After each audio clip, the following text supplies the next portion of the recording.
नमस्कार, माझं नाव डॉक्टर अमित महाजन आणि या व्हिडिओमध्ये आपण मोतीबिंदूच्या ऑपरेशनला येण्याआधी काय सूचना किंवा काय काळजी घ्यावी त्याबद्दल मार्गदर्शन घेणार आहोत. तुमच्या प्रत्येकाच्या जवळ ही एक गोळी दिलेली आहे. ही डायमॉक्स 500 मिलीग्रॅमची गोळी आहे.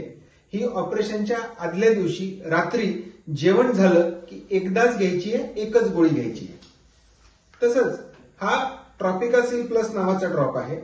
हा ड्रॉप ज्या दिवशी आपलं ऑपरेशन आहे त्या दिवशी सकाळी उठल्यानंतर एकदा ताबडतोब ज्या डोळ्याचं ऑपरेशन करायचंय त्यामध्ये एक थेंब टाकायचा.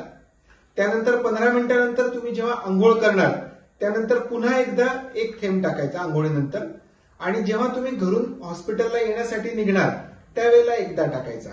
थोडक्यात हा ड्रॉप ऑपरेशनच्या दिवशी सकाळी उठल्यापासून 3 वेळा ज्या डोळ्याचं ऑपरेशन करायचंय त्या डोळ्यामध्ये टाकण्यात यावा. ऑपरेशनच्या दिवशी येताना सकाळी स्वच्छ आंघोळ करून दाढी करून येण्यास हरकत नाही.